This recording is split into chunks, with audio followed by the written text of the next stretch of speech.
All right. Well, welcome to the Versatile Experience Podcast. I'm your host, Carlos Parks. We will be joined momentarily by a group of young ladies out of Tennessee, Nashville area, I think maybe Memphis, and we're going to talk about things that are things that need addressing in the state of Tennessee as soon as they join on. Um, Again, these are all young ladies. So I'm married and my wife is never on time. So I didn't expect I didn't expect and not just and then we're on different time zones. I'm on Eastern time zone and they're on whatever's after Eastern. I don't know, it's an hour behind. But they will be joining us shortly. And at that time I will begin the introduction of these outstanding women. Hopefully we won't have any issues with logging on. I see that we have one already on. She's getting herself together, and I will bring her up on the stage as soon as that is done. But for the sake of today's women, I wanted I wanted to change the mood, change the mood in the room. And because this is the spirit, the ancestors that I kind of call on. So we got our first guest, and I will bring her up. All right, our first guest is here. um I will give you a quick rundown of who has graced our stage as soon as I find her bio. I'm guessing that's in my essay. Miss Huff, you're muted. Take your mute button off if you can, Miss Huff. All right. Good morning. Good morning. Hey, Miss Huff, you just sent me something, but it just says text. I'll text you my bio. You just text me text. You Yeah, text me. You yeah, text me the TEXT. yeah. It's in your bio. I mean, my bio. I texted to you, and you were saying you was looking for it, and I said text. Yeah. Go look at what you just text me. I know. Look at it.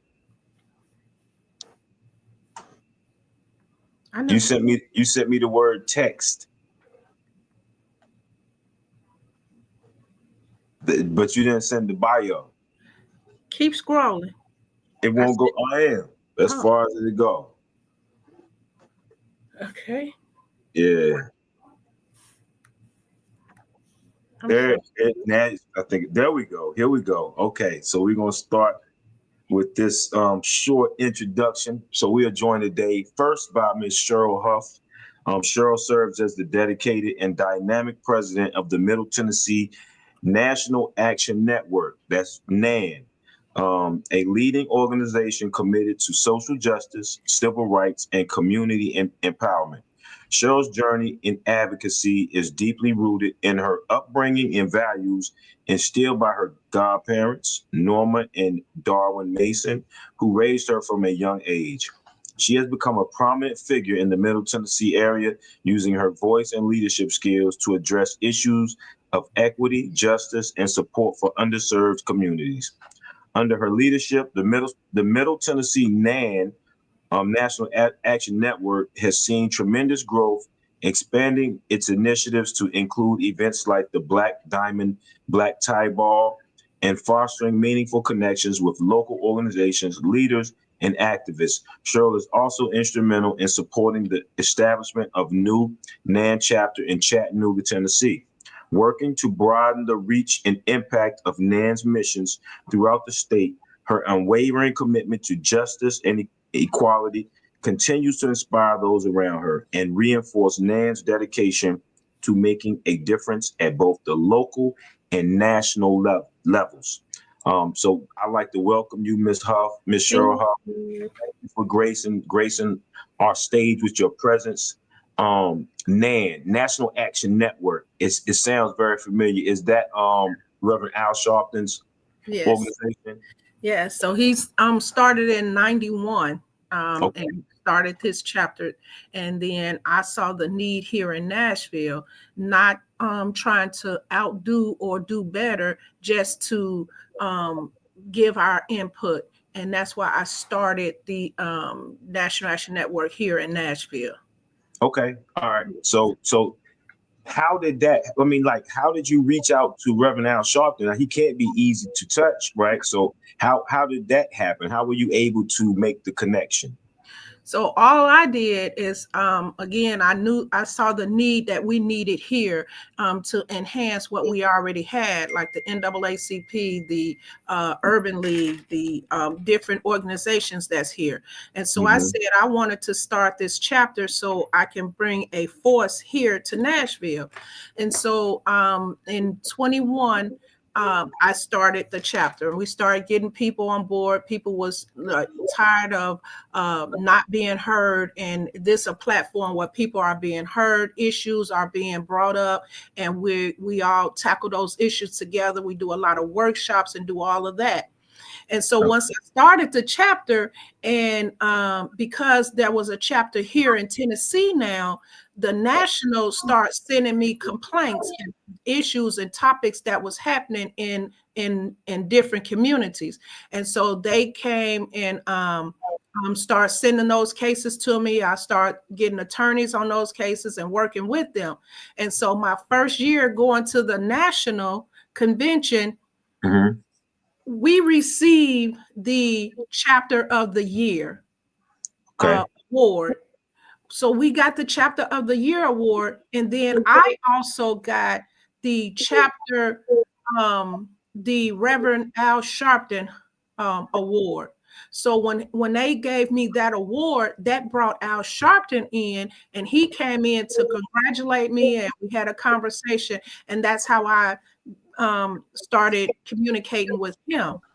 And then since we started the work and all of the good work that we do here in Nashville, that put me on a platform with the national. So they have me now. I work with the field department of the national. And I also, last year when I went to the convention, they had me on their national stage talking about, the work that we do here in Nashville and how I'm able to do it. And not only did I just open up the Chattanooga chapter, I got the Memphis chapter and the Jackson chapter, and I'm going to be working in Knoxville getting that chapter open. So that's how we became, and the communication and the connection that we have with Reverend Sharpton personally. So when I was last year, we did the Black Diamond Ball. And I asked him to come to be my keynote speaker, and he was letting the crowd and the people know that he jumped off the plane, came and did this, and had to go back, but he would not let me down, and he had to be here. So he came, and everybody was really excited. So yeah. Well, that's outstanding. I'm glad to see that you are getting that support from I guess the director himself. Yeah, everybody's familiar with Reverend Al Sharpton and his work in our community. So I'm guessing it's almost like franchising, right? When you franchise a restaurant, you basically you own a McDonald's. So the face of McDonald's is recognizable, and because of that, you're able to sell food and make money, right? And I guess like when you open a chapter of National Action Network, it's like franchising the brand. So it's allowing Reverend Al Sharpton's presence to be in multiple places at one time. You are emissary for what they have going on, right? Because I guess they see that you're in alignment with their mission. Yes. But I will say this, right? From what I heard, Cheryl Huff is a fire starter, right? Which is why I have you on here along with our guest who just joined us, and she is the reason that I know you today, and that is LaPortia Peoples. Yes. I don't know if LaPortia is ready to come on yet. LaPortia, are you ready yet?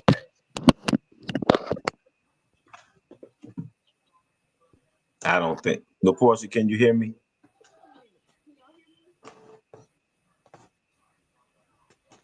I don't think the sister is ready yet. So I'll tell you what I do, LaPortia. This is what I'm gonna do. Because I know you can hear me. You're probably not ready, but I'm gonna go ahead and introduce you to our group. All right. So we also have in our presence Mrs. LaPortia Peoples, previously Mrs. LaPortia Hagens. Um, so LaPortia is let me read it how she wrote it. I'm introducing myself. I'm LaPortia Hagens, the wife of Rivera Peoples. I'm a dedicated advocate for criminal justice reform, committed to restorative justice practices. I hold 4 degrees from Arkansas State University. I'm a licensed esthetician and a proud owner of New Skin Aesthetics, LLC. In addition to my advocacy work, I also provide freelance web design services to those negatively impacted by the justice system. Falling in love with my husband and best friend Rivera has ignited a mission within me to advocate for the voiceless. The persistent issues of wrongful convictions and harsh sentences in our community drive my passion to use my energy, strength, and prayers to stand up for those affected by the justice system. Born in a federal prison. So this is one thing about LaPortia Peoples that is so ironic, right? Is she was born in a federal prison. I have dedicated my life to shattering the cycles of injustice that have long plagued our society. My journey has been marked by resilience and determination, fueled by a passion for creating a world where freedom is not only possible, but inevitable. I have worked tirelessly to empower marginalized communities and amplify the voices of those silenced by the criminal justice system. My activism has taken me to the forefront of some of the most critical battles for justice, including marching on Washington, D.C., participating in the Heal People, and Empathy on the Heal Week event. I am honored to be a part of the 2024 Dream.org cohort, a testament to my unwavering commitment to justice and equality. Having recently completed the Dream.org Justice Cohort program, I can utilize my skills in advocacy, relationship building, and organization. I have a profound understanding of advocating for justice reform across local, state, and federal levels. My skills in coalition building, policy impact analysis, legislative storytelling, and conflict management equips me to drive meaningful change. I am confident in my ability to thrive in this role and support its mission while building meaningful personal and professional relationships. My story is one of hope and redemption, a reminder that even in the darkest corners of our justice system, there is always the potential for transformation and growth. Through my work, I aim to humanize the justice impacted experience, to bridge the gaps between communities, and to forge a new path forward, one that is rooted in empathy, compassion, and a relentless pursuit of justice for all, embracing righteousness, pursuing justice, and uplifting the oppressed. Welcome to our show, Miss LaPortia Peoples. Unmute yourself. There you go. We still can't hear you, LaPortia. Your volume might be down because you're unmuted. You're unmuted. There we go. No, we still can't hear you. I hear you hitting your keys or something, but we don't hear you talking. Do you have like a mouthpiece or headphones in your computer? I can kind of hear you. I hear you, but you're like far away. So it's something going on with your earpiece. Still nothing. I'm about to get my headphones. Okay, all right. So I'm gonna bring on Theda Murphy while LaPortia gets ready. So now we're adding to the stage another powerhouse, which we have a bunch of them, right? Let me find my introduction for Miss Theda Murphy. All right, so Miss Theda Murphy is an activist, a counselor, and dreamer. She was born in Chicago in the 60s, and you dating yourself, You know, she was born in Chicago. Hey, look, unmute yourself, Miss Theta. You got your mute on. All right, she was born in Chicago. I'm old. Wait a minute, hold on. No, you ain't. No, in the 60s. And her earliest memories are of rallies, marches, and community advocacy. She is a proud product of Oakwood University and Fisk University, which is in Nashville, both historically Black universities. Her experiences working as a crisis counselor in community mental health and as an advocate for current and formerly incarcerated people has given her a deep understanding of the deficits of the mental health delivery system and how so many of our societal issues have been criminalized instead of being solved. She is currently working as the Middle Tennessee organizer for statewide organizing for community empowerment, SOCM, and as lead organizer for Abolition Works Tennessee, TN, where she uses all of her knowledge and skills towards abolishing the carceral state and healing the harm it has caused. I welcome Ms. Theta Murphy. So Ms. Theta Murphy, Yes. we just spoke briefly with Ms. Cheryl Huff. I'm going to ask you a few things about, I know you were from Chicago and you were born and you watched activism on a higher level. So now you're an activist in Nashville. And Yes. I had the pleasure of meeting both of you guys at the same event, actually, right? How is it, being, you guys are from different organizations, but you have the same fight, right? So you're in the same circle. You're we've always done a seeing lot of each other. things together. Yeah. Okay. So even though you are in different families, you're still working together, right? Cohesively, Yeah. you all are working, and this is what our show is about today. Hopefully, Mrs. LaPortia Peoples will be able to work out her technical difficulties, and then we have one more guest that I'm waiting to join on, who is someone that you guys are also familiar with. But right now, we're gonna talk about you, Ms. Murphy.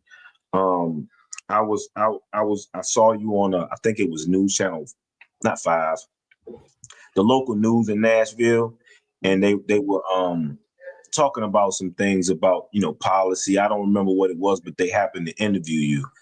They were Is talking that about Trousdale. Yeah. Trousdale? So we're gonna get so give me 1 second, just so I can show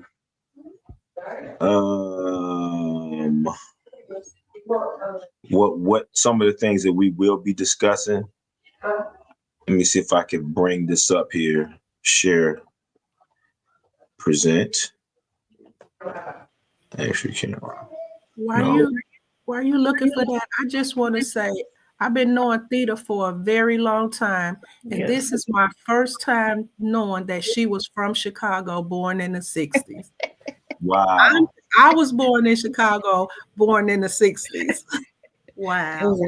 There was a lot going on in Chicago. A whole lot. Yeah. So I've noticed that there is a link between Chicago and Tennessee. Like my visits to Memphis and Nashville have all been intertwined with Chicago somehow. Another young lady who was a guest on our show. Well, she was a guest on a different show. Mrs. Carnita Atwater. She is also from Chicago, but she is now in Memphis, and she's involved in the fight there. Dr. Amina Matthews, right? Fort. She's from Chicago, but said she was basically raised in Memphis, and I forgot the name of the neighborhood, right? But so I noticed like there's just this marriage between Tennessee and Chicago. Everybody has ties, sort of like where I'm from. I'm from North Carolina, and Virginia is our neighboring state, and everybody from North Carolina has family in Virginia and vice versa. Yeah, I definitely want to talk about that, how Chicago influences it, but I want to see if LaPortia has been able to get on. LaPortia, are you able to speak yet? Can you hear me now? We can hear you now. Okay, I had to put an earpiece in. Okay. Hi. Got you. So all you guys know each other. You're not strangers to each other. And Miss Huff and Miss Theta, you guys can stay unmuted if you want. Like I think you hit your mute, but yeah, Miss Theta, yeah. There we go. All right, and I thought I was gonna be able to share my screen, but evidently, oh, here we go. So I want to. This is what we'll start with. We're gonna start with this guy, right? Let me see. Let me find it. Can y'all see that? No. Not yet. All right. Boom. How about now? Nope. Nope. Okay, now it's popping up. There you go. Yeah. But that's too much. I don't think it should be showing all of that. It's just showing us. It don't show what you're trying to show. Show it. How about now? Oh gosh. You hit us hard. Yeah, you could have warned us before you said it. Yeah. Guys, most choked over here. That's what we're going to start with, right? Because, like we're talking about some of the problems that Tennessee is faced with, right? And part of it is this guy. And whoever wants to start first, and after him, we're going to be talking about this. So we'll just, we'll stay here for now, and we'll touch on this guy, right? So LaPortia, I guess you can start. You're the young one in the group. Who is this individual, Bill Lee, and what does he represent, in your opinion, for the state of Tennessee? The destroyer of the Black community, the disproportionate community, our Black males. I could go on about him. Bill Lee, wow. Yes. He controls the incarceration rate within Tennessee because of the profiting that he gets back from CoreCivic, private prison. And he finds nothing wrong with that prison. No matter how many deaths are announced, no matter how many family members reach out about their loved ones and tell him about how they don't find out that they passed away until months later, it's not that bad. That's what he says. Yeah. So I guess it's kind of he came in. Go ahead, Ms. Huff. Can I? Whoever wants to go next. Yeah, this is Theta. Okay. He came in. He was elected, and came in as a businessman. Okay. Who had ties to people who were transitioning out of prison. There was an organization that he's affiliated with that he supported as a private businessman, donated to, and offered a lot of support for, made connections with people who had been coming out, and told them that he was going to be open to reforming the system. And then came in and reneged on all of that. Okay. So, Ms. Huff, I can tell you got something to say. So I'm going to tell you the story of Bill Lee. Okay. So Bill Lee, like Theta said, he owns a business here. He is a heating, air condition. He is the Lee company here in Nashville. Okay. He owns this company, and he services everybody, everywhere. When I tell you he is the playbook of Donald Trump, he had no clue about any of this. And he came in working with everyone. They walked him through the Black community. He said what it's gonna look like when he go in office. It's gonna be mixed. He had the perfect story, which that's from all of our elected officials. When they get started, they going in being real, straight, and what they're going to do. But once he got in that seat, the corruption started. And when it started with him in that seat, in that role, He no longer needed us. Our words, what's going on with him, none of that mattered with him anymore because now he's in the playground with the big boys. And that Okay. happened with all of our governors. They start off good, but then they get corrupt as they get in there, and then things shift and things change. And so we have to be really mindful of who we putting in position. I don't care what side of the fence you swing on. But then once he got in there, I'm gonna tell you how bad it was that he no longer had to go out and campaign and do anything to get that second term. He didn't have to do any of that because he walked right in that door. He got it. And he got it hands down. He wasn't coming to talk to anyone anymore because he knew what he have done and he knew we wasn't going to support him. So it didn't matter. So he didn't do anything because his money is in a cookie jar now. Okay. Him and the CEO play golf every weekend.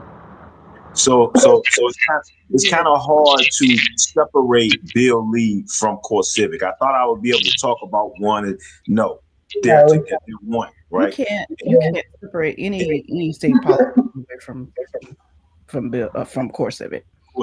CoreCivic. And Bill Lee is a very weak governor. It's actually the state legislature that runs the state. Thank you. That's it. Okay. Yeah. All right. Yeah. All right. So and they are bought and sold by CoreCivic. Yes, they're all intertwined. You can't separate.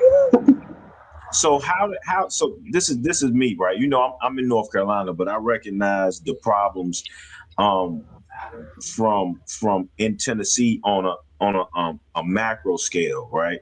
And then I started learning that way, and then I learned the bigger picture was okay. You know, when I came into advocacy in Tennessee, it was for individuals incarcerated, right? Mm-hmm. I'm a fighter for you know what they say, a black man oppressed in Alabama, California, doesn't matter where, he's still a black man oppressed. So I feel like, you know, I fight oppression in all its forms everywhere. And Tennessee is where I really feel like it really needs it, right? And I've said this before and I'll say it again. Tennessee is the root of hatred because it is the home of the Klan. It's where the Klan was born. It's where they were born. Yep. And I know that a lot of this, you know, a lot of the issues we're having in our state politics and our government politics is based on these people's affiliation with these hate groups. Bill Lee is no different, in my opinion, right? Yeah. So on the surface, we see CoreCivic, right? But below the surface, there's another hand at play, and that's these supremacist organizations, right? They also are puppeteers. They're puppeteers as well in politics on a national level or on a state level. And I can only imagine how it affects the local politics in Tennessee, right? Like, so especially from two individuals who came from Chicago, right? Miss Theda and Miss Huff, you see it differently, right? Because you came from an environment where we had freedom fighters, right? Where we had people who would stand up, and then you came to an environment where they weren't standing up as much, and you came in. Your goal and your role is to help these people stand up for themselves, right? Like, listen, we don't go for this. You can't go for this, and that's what happens when you have larger city. When you have people come from larger cities to smaller cities, they influence it. And what white people would always do was they would try to create a divide by calling these people outside agitators, right? So Miss Theda and Miss my outside agitators, right? I want to ask you, right? You know, like how hard is it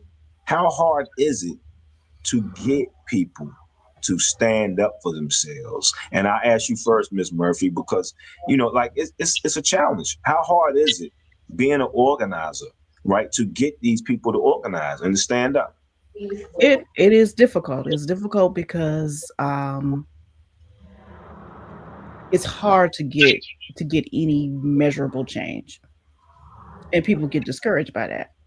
And also, people's livelihoods, especially in rural communities, can be easily threatened if they stand up too much and too hard. Yeah. In cities, it's a little bit easier for us to do that. And in Nashville and Memphis, you do have communities that the Black community is more organized. We do get wins. They're limited, but they are wins. We have a whole bunch of Black faces in high places, and that's a conversation because all skin folk are skin folk. Right. But in rural Tennessee, they don't even have that. Yeah, I can imagine. It can be really, really difficult to organize. Okay. All right. Ms. Huff. So to me, I think people need to be educated. They're starving for some type of conversation and knowing where they need to go. So and like what you just said, when you said that Black people feel that they need white to maneuver around or to get where they need to be, they don't need them, but they have been conditioned to think that, well, we can't say that because you're gonna make him mad, and he don't want to give me my money. Now we have some people that's in these seats in the legislature, in the mayor's office, on the council bench. First of all, you can't send nobody that's broke to those seats because now they're voting paid for. I'm gonna tell you like it is. Yeah, you're right.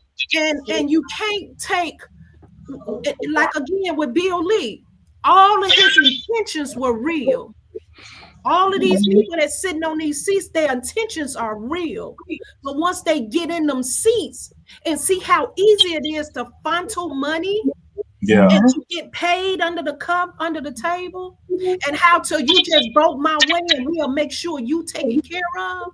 When you start feeling that kind of stuff and that kind of power, and then that's what we have.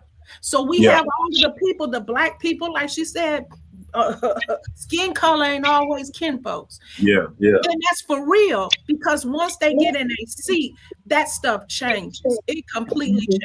Now we had a mayor that was elected that came into our community and everybody rallied around her. Everybody was like, oh my God, yes, because she was for us. And when she got in that seat, she said she was for y'all. That's what I'm saying, because they all say the same thing. But when she got in that seat and she felt that power and she felt how important she was, her whole narrative changed. You couldn't call her no more. She didn't want to hear from you no more. Your conversation was not something she was interested in anymore. And guess what? She got beside herself and she got in trouble and she got her power snatched from her. But guess what though? After her 3 years of probation and all this stuff that they give them type of people, she came back into the same community. And asked for this vote again. And everybody put their arms around her again. How many times you gonna screw me with my clothes on? Once a person shows you who they are, believe them. You better believe it. The only thing changed on her was her weight. That's the only thing changed. I mean, seriously. But then they wanted to put her in a high seat. Why? I have something else to weigh in on Bill Lee. So now that Bill Lee has close ties with the CEO of Core Civic, he is now running for governor in 2026. The CEO, Damon Hendricks, I'm not sure if I'm saying his name right, but yeah, he is in the pot. They are endorsing him, sponsoring him, as if he really needed, because he profit off of putting us in there. So that's why I make the comment of they play golf together and their kids play and swim together every weekend. But guess what? If that's news to me. So if we Yes. don't get that message out and if we don't let people know, I mean, everybody has to know that. Yes. Mm-hmm. If he get in there, it's because people didn't know. So we have to Absolutely. spread that message, let people know. That needs to go nationwide. We And got you know, we should be ashamed. The That would be an easy win. Civic is now running for Yes. governor of Tennessee. Hell, we Well, all gonna be in prison. Yes, Listen, we all get locked up. that would be an it's a easy win. conflict. We would have to be ashamed of It ourselves. would. Allow that It man to be would. governor. Again, power versus poverty. Yeah. So talk Money, about time. that, LaPortia. So all right, we're gonna mention some people real quick, right? I'm an advocate. I'm a huge advocate for criminal justice reform, individuals incarcerated for crazy amounts of time. And in the state of Tennessee, they have an incarceration. They have the zip code with the highest incarceration rate in the United States is in Nashville. Yeah. And you have these private prisons in the state of Tennessee, owned by CoreCivic. Now, mind you, they're supposed to have one. They're supposed to have one. They have 4 in the state of Tennessee. One of the worst prisons in the United States, Trousdale, Turner, right? Everyone knows about Trousdale in the state. It's horrible. I've heard of, the horrible situation, the conditions. One of our guests today, Shauna Hatcher, she's actually probably right now standing getting strip searched getting searched to go see her husband who was housed at Trousdale Turner. So she couldn't come on the show because of that. But she talked about how bad the condition was in the prison and how, it's just, you never heard anything about, like this. It's crazy what happens there. And LaPortia, your husband, Rivera Peoples, was housed at Trousdale for, I think, like 5 years, right? And he wrote a book. He wrote a book called Power versus Poverty about his incarceration at Trousdale Turner. It had that much of an impact on him that he had to write a tell-all. He told everything about this prison. And this book was published in what year, LaPortia? 2022. 2022. And he talked about Bill Lee, and he stated in Power versus Poverty to follow the money. Right. And I don't think that's been done enough in the state, because there's a conflict of interest that lies in the state of Tennessee between Tennessee's policies towards crime and their lack of policies towards crime prevention. Like, they don't care about preventing crime. Preventing crime will affect their bottom line. That's right. If your state is invested in the criminal justice in private prisons, then one of the things they need to run private prisons is prisoners, because private prisons have contracts with the state, right? And part of that contract is that they're supposed to have a certain amount of prisoners in their prison at all times. Yeah. So I think it's like 95% occupancy rate. And if it drops below that, the state will still be liable and have to pay, because it's they defaulted on the contract or whatever, right? Yes. So that's a conflict when you have the private prisons who are investing so much into the governor and they're also writing legislation. They're not just they're also writing legislation. So a lot of the legislation we see that are keeping people behind bars, they are writing. Exactly my point. So talk about that, Ms. Peter. What are they doing? Say that again. They're writing legislation. They give them a template and says, this is the legislation we want to have passed. And they will, and the legislators who are in their pocket will take it and run with it. Okay. They won't. It was so bad at one point they didn't make any edits to the template. So they're running the template, the same template that they're running in other states. Exactly. And they don't even try to hide the fact that that's what they're doing. What? Break that down. So what is the legislation supposed to do?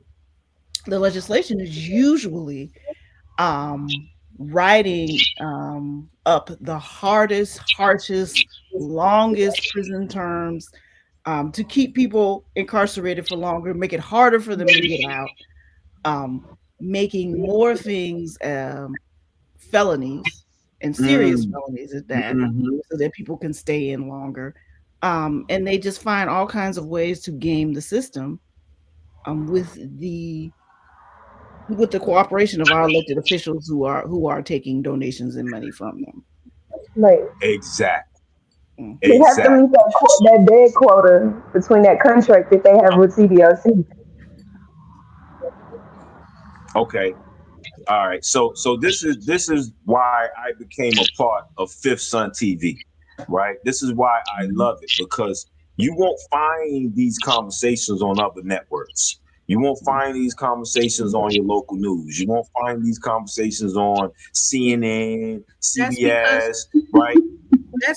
they own Right. the networks and they only put out what they want to put out. And that's why I said Exactly. we can keep letting them tell our story, or we need to get our own media and our own radio station so we can tell our own stories. Yeah. Yeah, well, we have it now. We have it now, and Yes. I really want everyone to share out this this recording. But no, it's not a recording; it's a live streaming. And again, you can watch it on Fifth Sun TV on Roku. So this will be broadcast across the United States and abroad. Right? They can watch this in South Africa if they have Wi-Fi and they have Roku devices. They can watch it anywhere. And this is the beauty, because we have our own media outlet now, and we can have these serious discussions. We can call names, we can point fingers, and we can make accusations, right? They can't stop us from this. Telling the truth, right? Which is why I have this background I selected for the day, because this is powerful black women in the Black Panther parties. In I guess this was in the 60s. And the picture speaks, you know, like Right. this reminds me of the sisters I have on the panel today, right? Because a lot of times they remove our strong men from the battlefield. We're not able to fight. Like I was incarcerated for 17 years, so I was not able to fight. I couldn't get out there. But Portia's husband been incarcerated now, going on 16 years. They're for criminal responsibility. This is something unheard of. He has life plus 100 years for a crime he didn't commit, a murder he didn't commit. How can you get life plus 100 and the actual murderer got 25? I think it was 25. He got 40 years suspended. He got 25 to do for murder, right? I had 30 years for a conspiracy